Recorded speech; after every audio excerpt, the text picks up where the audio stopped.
ये इस वक्त हम जॉर्डन में अम्मान से तकरीबन, जहाँ हम रुके हैं कैपिटल सिटी जॉर्डन का, वहाँ से तकरीबन 150 किलोमीटर की दूरी पर उस जगह आए हुए हैं वादी सफ़रावी में, जहाँ पर आका अलैहिस्सलातु वस्सलाम ने पेड़ के नीचे आराम किया था मुल्क शाम यानी सीरिया जाते वक्त।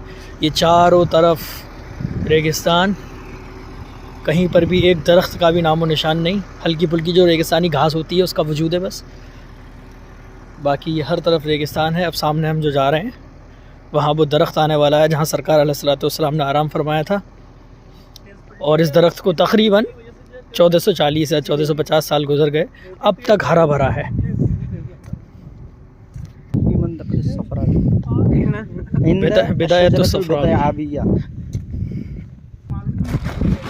इलाके का नाम इसका सफ़रावी नहीं बल्कि सफ़ावी है, सफ़ावी। चारों तरफ रेती रेत है।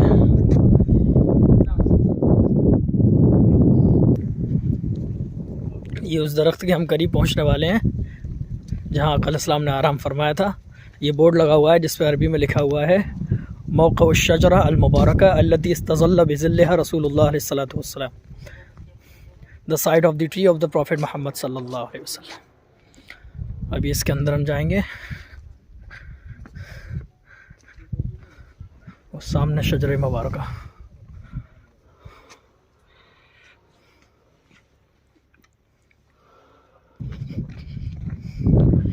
ये क्या आका अलैहिस्सलाम का अब तक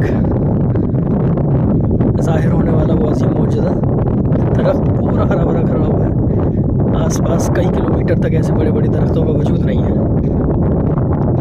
हर तरफ रेगिस्तानी रेगिस्तान है।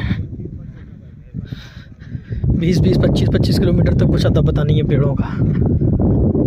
ये वो पेड़ है, अल्लाहु अकबर।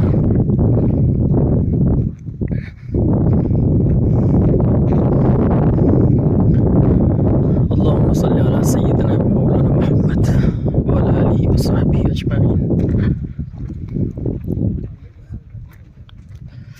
अल्लाहु अकबर।